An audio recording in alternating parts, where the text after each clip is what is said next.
My parents signed the hotel over to my sister, so I turned in my keys, walked out, and built a luxury chain that made theirs look like a motel. Before we dive in, please take a second to subscribe and tell us where you're watching from. It means more than you know. Now let's continue this story. I found the papers on Dad's desk by accident. My hands trembled as I read the deed transfer, dated 3 days ago. The Grandview Hotel, my hotel, the one I'd bled for, cried over, rebuilt from near bankruptcy, now belonged to my sister Michelle. Looking for something, Naomi? Dad's voice came from behind me. I spun around, holding the document. What is this? He sighed, loosening his tie. The same tie I'd bought him last Christmas. We were going to tell you this weekend. Tell me what? That you signed away 15 years of my life to Michelle? She hasn't worked a single shift here. Mom appeared in the doorway, her face carefully blank. Michelle needs this opportunity, baby. She's been struggling. Struggling. I laughed, but it came out choked. I dropped out of college to save this place when you were drowning in debt. I worked 70-hour weeks. I built this business from 20% occupancy to fully booked every weekend. And we appreciate that, Dad said, not meeting my eyes. But Michelle is family too. She needs security. I'm family. My voice cracked. I gave up everything. My degree, my relationship with Daryl, my 20s, for this hotel. Mom stepped forward. You're strong, Naomi. You'll be fine. Michelle is fragile. She needs our support. The word hung in the air like poison. Fragile. As if strength was a punishment, not a virtue. Where is she? I whispered. Hawaii, Dad admitted. With her boyfriend. They're celebrating. That's when I knew. They planned this. While I was negotiating with suppliers and training new staff, they were transferring my legacy to their favorite daughter. I carefully placed the papers back on the desk. I see. Naomi. I understand perfectly. I walked out, my spine straight, refusing to let them see me break. The next morning I arrived at the hotel at 5 a.m. like always. The lobby gleamed. I'd personally supervised the renovation last year, choosing every tile, every light fixture. The scent of fresh coffee drifted from the cafe, where Teresa, our morning manager, was setting up. Morning, Naomi, she called cheerfully. I couldn't respond. My throat was too tight. In my office I sat staring at the framed photo on my desk. Me at 22, covered in paint, grinning beside Mom and Dad during the grand reopening. I'd believed we were building something together. A family legacy. My phone buzzed. Michelle's Instagram story. Champagne on a beach. Caption reading, New beginnings. Dreams really do come true. I threw up in my trash can. At noon, my parents arrived with Michelle's boyfriend, Jordan. Not Michelle, just Jordan. Naomi, this is Jordan Wells, Dad announced proudly. He's a business consultant. He'll be helping transition the management. Jordan extended his hand. Mid-30s, expensive suit, practice smile. I've heard great things. Looking forward to streamlining operations. Streamlining. I ignored his hand. There's redundancy in staffing, he said, pulling out a tablet. Once we eliminate inefficiencies. Those inefficiencies are people, I interrupted. Teresa's worked here 12 years. Miguel's been our head chef for 8. They're not line items. Business isn't personal, Jordan said smoothly. This business was built on personal, I shot back. Every employee here stayed during the bankruptcy because I personally promised them we'd survive together. We became family. Mom touched my arm. Honey, Jordan knows what he's doing. Michelle trusts him. Michelle's been here twice this year. My voice rose. She doesn't know anyone's names. Exactly why she needs professional help, Dad said. You're too emotionally attached, Naomi. That's not sustainable. The words hit like a slap. Too emotionally attached. To the business I'd saved. To the people I'd promised. I want it in writing, I said quietly. My severance. My shares. Everything. Dad's face hardened. You don't have shares. You're an employee. The room tilted. What? We never formalized any ownership agreement, Mom said gently. The hotel has always been ours. I stood frozen trying to process their words. 15 years. No equity. No ownership. Nothing. You promised, I whispered. When I left college, you promised this would be mine someday. Plans change, sweetie, Mom said, her tone suggesting I was being unreasonable. We need to think about both our daughters. I want to see the original promise in writing, I demanded. Dad's expression shifted, guilty. We discussed it verbally. Nothing was ever documented. My legs felt weak. I trusted them completely. Never asked for contracts or formal agreements because they were my parents. The betrayal cut deeper than any business deal. So I have nothing, I said flatly. 15 years and I have nothing. You have experience, Jordan offered as if that was consolation. Great recommendations. You could manage any hotel. I don't want any hotel. I want this hotel. I built this hotel. You helped restore it, Dad corrected. Let's not exaggerate your role. The dismissal in his voice broke something inside me. I thought of the nights I'd slept on the office couch, too exhausted to drive home. The vendors I'd sweet-talked into payment plans. The guests I'd personally apologized to during our worst months, promising we'd do better. When does this transition happen? I asked. Immediately, Jordan said. Michelle wants to make changes quickly. We're bringing in new management by next week. And my staff. We're evaluating everyone, he replied. No promises. I looked at my parents. You're really doing this. You're erasing me. Mom's eyes glistened. Don't be dramatic. You'll always be our daughter. Just not the daughter who deserves what she earned. I grabbed my bag. I need air.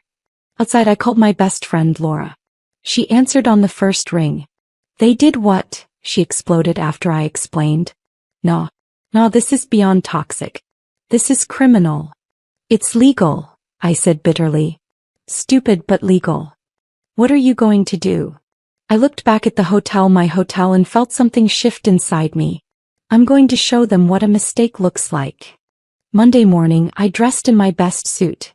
The navy one I'd bought for investor meetings that never happened because my parents preferred family funding. I arrived at the hotel carrying a box. Teresa saw me first. Naomi?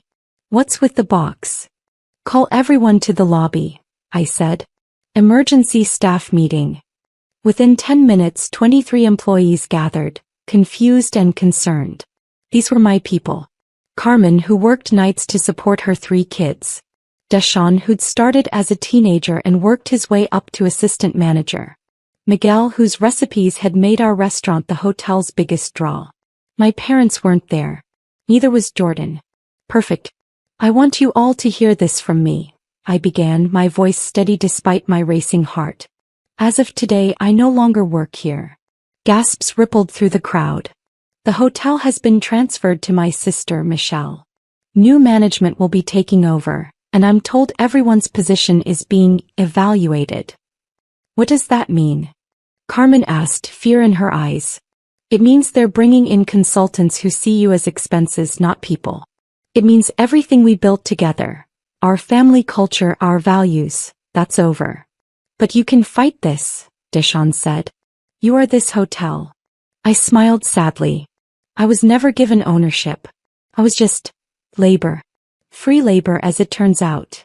Teresa's face flushed with anger. That's not right. Your parents can't just. They can. And they did. I set the box on the front desk. Inside were my keys, my employee badge, my name tag. 15 years reduced to a shoebox. I wanted you all to know that whatever happens next isn't your fault. You're incredible at your jobs. You deserve better than this. What will you do? Miguel asked. I thought about the business plan I'd sketched out at 3 a.m., fueled by rage and heartbreak. I'm going to build something better. Something that appreciates loyalty. Can we come with you? Deshaun asked immediately. The question stunned me. I don't have anything yet. Just ideas. Ideas from you are better than reality from them, Teresa said firmly. Several people nodded. My phone buzzed. Dad, *, where are you? We need to discuss your departure professionally. Asterisk. I held up the phone. They want a professional goodbye. After 15 years of my life. I typed back, check the front desk. Then I blocked his number. I met Laura at her office downtown. She was a corporate lawyer, razor-sharp and fiercely protective. Her conference room had a view of the city skyline, a stark contrast to my hotel's suburban location. Tell me everything, she said, recorder ready. I walked her through it all. The verbal promises, the lack of documentation, the sudden transfer, Jordan's dismissive attitude. She took notes, her jaw tightening with each detail. Legally, you don't have much, she admitted finally. Verbal agreements are nearly impossible to prove, especially against family. I know. But, her eyes gleamed, you have something better than a legal case. You have institutional knowledge, relationships, and a reputation. Your parents just handed you the greatest motivation possible, revenge. I don't want revenge, I said. I want justice. In business, they're the same thing. She pulled out her laptop. Let's talk capital. You'll need investors. I have 30,000 in savings, I said. Everything I've managed to put away while working for free. Not enough for a hotel. What about a boutique property? Something small but luxurious. A proof of concept. Laura grinned. Now you're thinking strategically. I know someone who might be interested. Devin Matthews, he invests in minority-owned businesses. Made his fortune in tech, now he's focused on legacy building. Why would he bet on me? Because your story is compelling. Young woman builds business from scratch, gets betrayed by family, rises from ashes to create something better? That's the narrative investors love. It's Rocky meets Succession. She set up a meeting for Wednesday. 2 days to prepare a pitch that would determine my future. That night I couldn't sleep. I kept thinking about my staff, wondering how many would be fired. Wondering if they'd survive whatever Jordan implemented. Around midnight my phone rang. Unknown number. Naomi? It's Daryl. My ex. The man I'd broken up with 8 years ago because the hotel consumed all my time. How did you get my number? Laura. Listen, I heard what happened. I'm sorry. Why are you calling? My voice came out harder than intended. Bez, I want to help. I'm in commercial real estate now. I know properties, financing, development. And, he paused, I know what it's like to lose something because of that hotel. The truth in his words stung. Daryl. I'm not trying to restart anything personal. But business. I can help you build something that matters. Devin Matthews' office occupied the entire top floor of a gleaming tower downtown. At 45 he radiated success. Tailored suit, confident posture, shrewd eyes that missed nothing. Miss Johnson. He greeted me warmly. Laura speaks highly of you. I hope I can live up to it, I said, settling into the chair across from his desk. Tell me your story. Not the business plan. I'll read that later. Tell me why you're here. So I did. I told him about being 22 and watching my parents cry over bankruptcy papers. About dropping out of college 3 credits from graduation. About the 70-hour weeks, the sacrifices, the promises. About finding the transfer papers and realizing I'd built someone else's empire. They told me I was too emotionally attached, I finished. As if caring about people is a weakness. Devin was quiet for a long moment. My father did something similar. I built his construction company from 3 employees to 300. When he sold it, I got a thank you card and a $5,000 bonus. He leaned forward. The buyer made $20 million. My father kept it all. What did you do? Started over. Built something better. Made sure everyone who helped me got equity, not promises. He opened my business plan. The Lux Collective. Boutique hotels with soul. Interesting concept. Hotels have become transactional, I explained, finding my rhythm. Corporate chains optimize for profit margins, not experiences. I want to create properties where guests feel valued and staff are treated like partners, not expenses. Ambitious. Also expensive. Phase 1 is modest. 1 property, 40 rooms, full-service restaurant. I've identified a historic building downtown that's been empty for 2 years. The owner is motivated to sell. How much? 1.2 million. Another 800,000 for renovations. I'm asking for 2 million total. In exchange you get 40% equity. 60%, Devon countered. 51% and you get first option on expansion properties. He smiled. You negotiate well for someone who got burned. I learned from getting burned. Devon stood, extending his hand. I'll have my lawyers draw up terms. But Naomi? I'm in. Not just because the numbers work, but because people who've been betrayed build the most loyal teams. They know what betrayal costs. Walking out, I felt lighter than I had in weeks. Daryl was waiting in the lobby. Well, he asked. We're building a hotel. His grin was infectious. Then let's find you a property that'll make your family's place look like a roadside motel. The Montgomery Building had been a jewel once. A 1920s hotel with Art Deco details and soaring ceilings. 30 years of neglect had left it crumbling, but the bones were magnificent. It's perfect, I breathed, running my hand along the marble reception desk. Daryl nodded, taking measurements. Structurally sound. Needs complete mechanical, electrical, and plumbing overhauls. But the architectural details, these are irreplaceable. How long for renovations? 6 months if we're aggressive. 8 if we're realistic. We'll do 6. He raised an eyebrow. Naomi. My parents' busy season starts in 6 months. I want to be open before their summer rush, offering everything they can't. I pulled out my phone, showing him my concept boards. Rooftop restaurant. Spa services. Personal concierge for every guest. And profit sharing for all employees. That'll cut into margins. It'll build loyalty. People don't leave jobs where they're valued. Over the next week I assembled my team. Teresa agreed to leave the Grandview immediately, becoming my operations director. Deshawn joined as guest services manager. Miguel committed to designing the restaurant once construction finished. Carmen took a leap of faith, quitting to become head of housekeeping. Your parents aren't happy, Teresa warned during our first official meeting. Jordan's been calling around, telling people we're unprofessional for leaving. Let him talk, I said. Our work will speak louder. But I underestimated how dirty they'd fight. 2 days later, Michelle posted on social media. *sad when family chooses ambition over loyalty. Wishing my sister well though her choices hurt. The comments poured in, people who didn't know the truth defending her, calling me selfish and ungrateful. Laura found me crying in my car that evening. Don't read the comments. She's rewriting history. Making me the villain. So tell your story. Not on social media. That's her battlefield. Tell it through success. She grabbed my shoulders.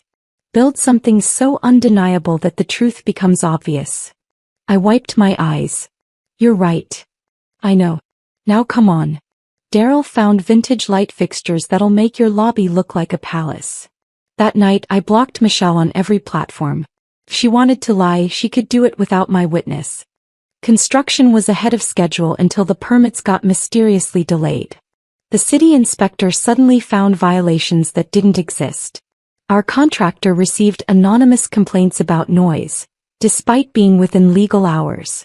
Someone's interfering, Daryl said, frustrated. These delays are coordinated. I knew who. A week earlier, Dad had shown up at the construction site unannounced. Impressive, he'd said, surveying the gutted lobby. You're actually doing this. Did you think I wouldn't? I thought you'd cool down, maybe ask to come back. Michelle's struggling with the responsibility. That's not my problem anymore. His face hardened. Don't be vindictive, Naomi. This town isn't big enough for competing hotels. Then maybe you should have thought about that before betraying me. He'd left angry. 2 days later the permit problems started. Laura dug into it, discovering Jordan had connections with a city councilman. He was using those connections to slow us down. Can we prove it? I asked. Not definitively. But I can make noise. File complaints, request investigations. Make it more trouble than it's worth to keep harassing you. While Laura fought bureaucratic battles, I focused on the business. I interviewed 60 candidates for 20 positions, choosing people whose values aligned with our mission. Each interview ended with the same question: why do you want to work here? The best answer came from a young woman named Ashley. Because you're building something that respects people. I'm tired of being a number. By month 4, despite the sabotage, we were progressing. The lobby's Art Deco details had been restored, the guest rooms were being framed, and Miguel's test kitchen was operational. Then the fire happened. I got the call at 2 a.m. Miss Johnson? This is Fire Chief Williams. Your property on Montgomery Street has a situation. My heart stopped. How bad? Contained to the south wing. Looks like electrical, but we're investigating. I arrived to find Daryl already there, soot-stained and furious. This wasn't an accident. The fire marshal confirmed it 3 days later. Arson. Someone had deliberately set a fire in our electrical panel room. Who would do this? Teresa asked, though we all knew. We can't prove anything, I said tiredly. But we know, Deshawn said darkly. The setback cost us 6 weeks and $100,000. Devin considered pulling funding. I'm all in, he finally decided. But Naomi, you need security. Cameras. Night guards. Whoever did this might try again. Despite everything, we opened on schedule. The Lux Montgomery's grand opening was intentionally understated. No media circus, just a soft launch for invited guests and local business owners. The property exceeded my vision. Crystal chandeliers cast warm light across restored marble. The rooftop restaurant, Elevation, offered panoramic city views. Each of the 40 rooms featured custom furnishings and original artwork from local artists. It's beautiful, Teresa whispered, surveying the lobby on opening night. Our first guest was a businesswoman named Angela Green, in town for a conference. She'd stayed at the Grandview twice and left unimpressed both times. This is different, she said, checking in. Feels intentional. Like someone cares. We do, I assured her. If you need anything at all, just ask. Over the first month, our occupancy hit 70%. Reviews were glowing. Boutique luxury with genuine hospitality. Finally, a hotel that treats guests like humans, not transactions. The staff actually remembers your name. Meanwhile, the Grandview was struggling. Jordan's efficiencies had gutted the staff, leaving skeleton crews who couldn't maintain service standards. Online reviews plummeted. Rude staff. Dirty rooms. Not worth the price. Michelle called me for the first time in 8 months. I almost didn't answer. Naomi. Her voice was strained. We need to talk. I don't think we do. Please. I made a mistake. Jordan isn't, things aren't working out. That's unfortunate. My tone was ice. Mom and Dad are talking about selling. They can't sustain the losses. If they do, Jordan gets a percentage as consultant. He'll walk away with money while we lose everything. You'll lose everything, I corrected. I already lost everything. I'm building something new. Can't you help? For Mom and Dad? They're your parents too. The audacity stunned me. You took my life's work and you want me to save you from the consequences? No. Naomi. I hope you learn something from this, Michelle. I hope you learn that nothing worth having comes without effort. That loyalty matters. That you can't just take what others build and expect it to sustain itself. I paused. But mostly I hope you learn what it feels like to lose everything you thought was yours. Goodbye. I blocked her number, hands shaking but heart steady. Laura high-fived me later. Cold-blooded. I'm proud. I'm not being vindictive. I'm protecting my peace. Sometimes they're the same thing.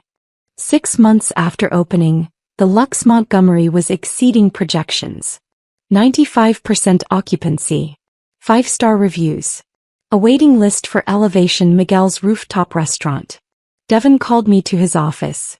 I'm impressed. You've built something sustainable. We have a great team. Yes, and that team deserves growth opportunities. I've acquired 2 more properties. One here, one in the neighboring state.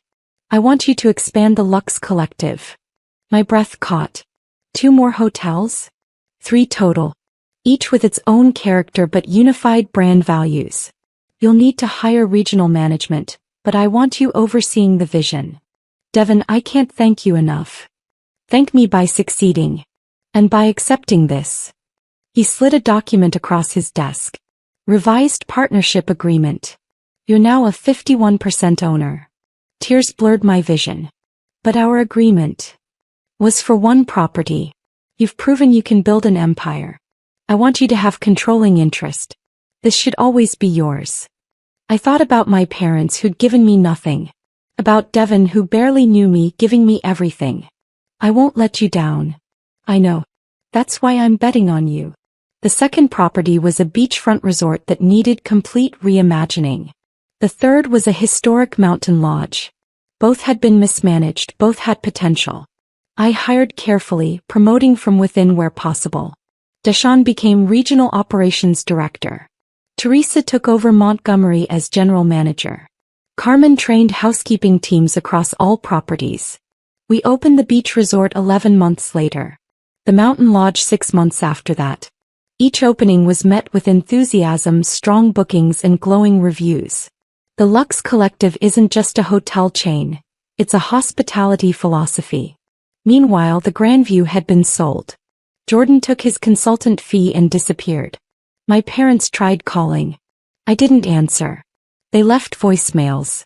We made mistakes. We're sorry. We're proud of what you've built. Can we talk? Each message hurt a little less. I was building something too important to be derailed by their regret.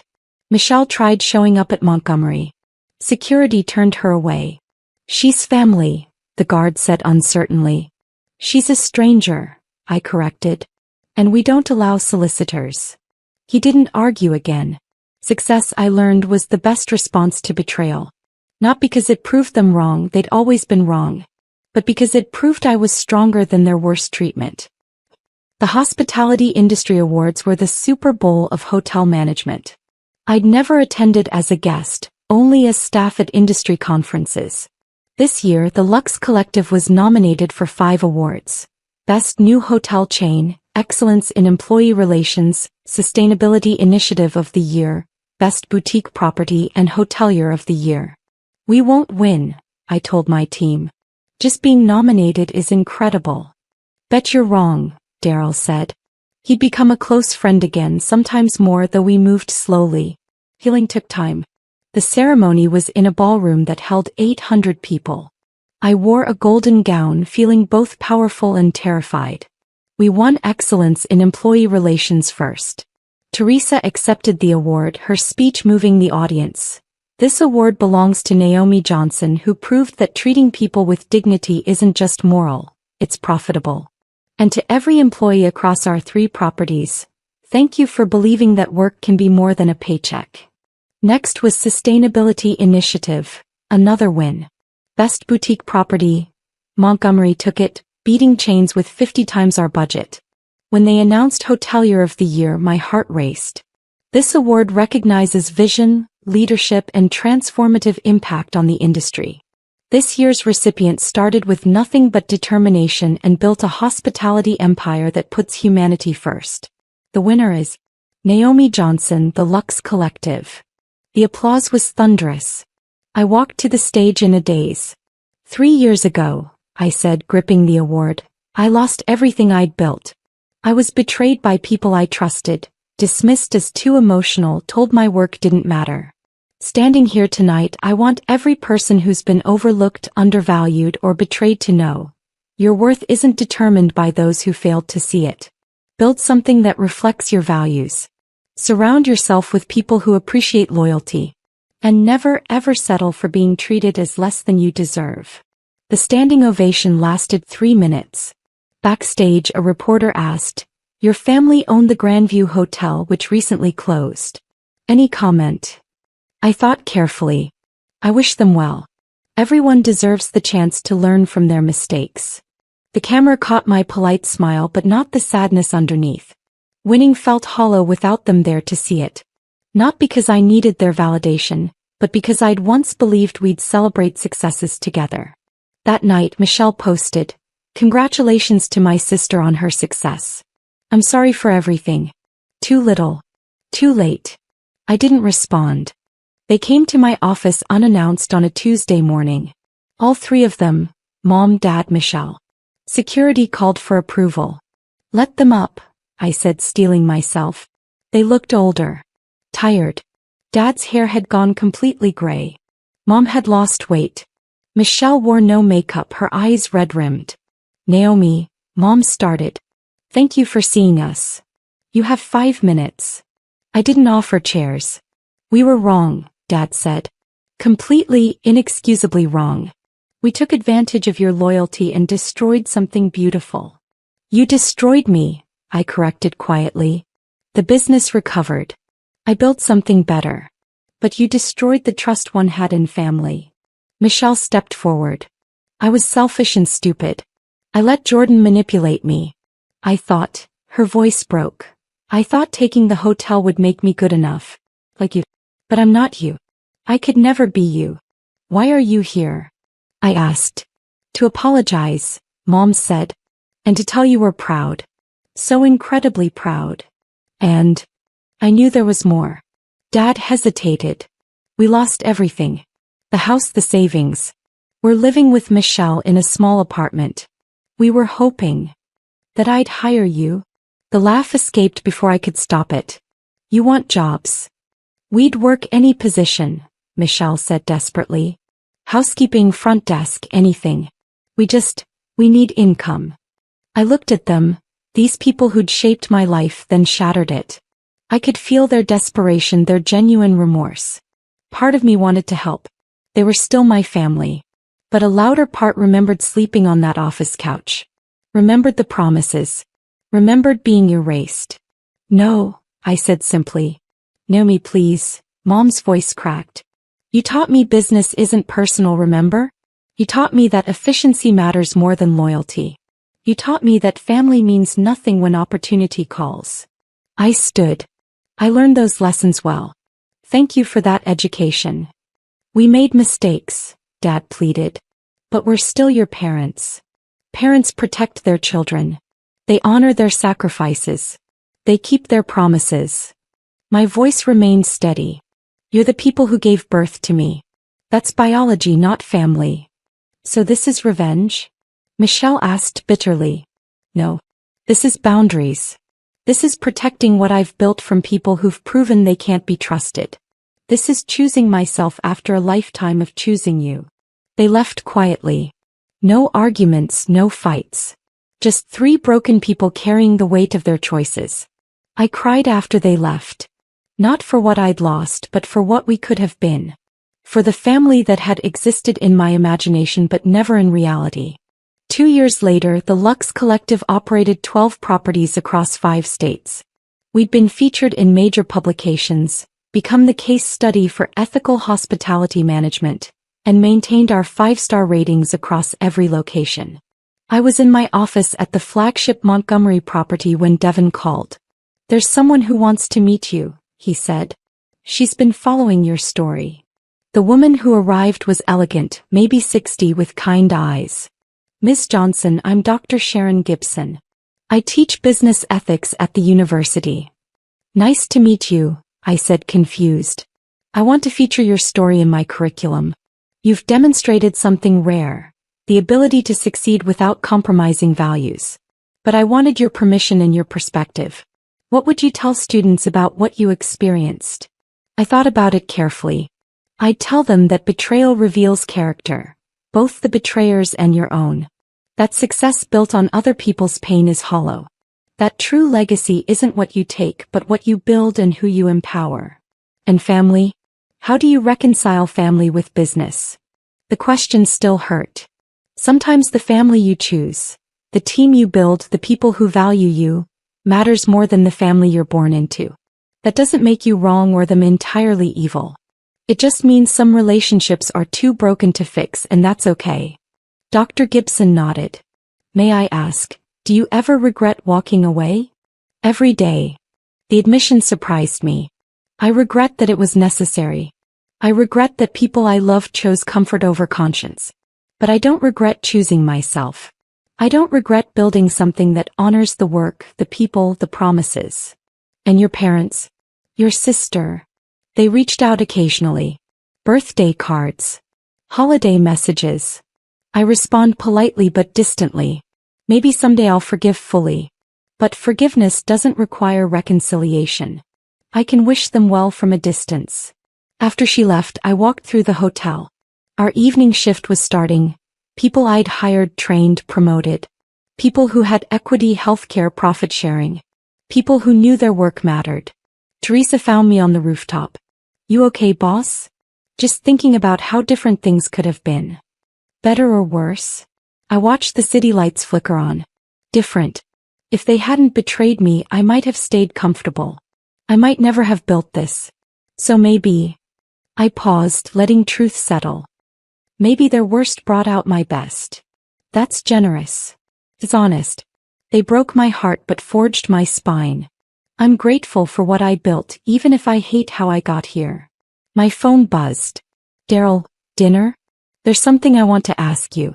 I smiled, typing back. Yes. As I headed out, I passed the wall of photos in our lobby. Our team at each property opening, guests at milestone celebrations, the awards we'd won.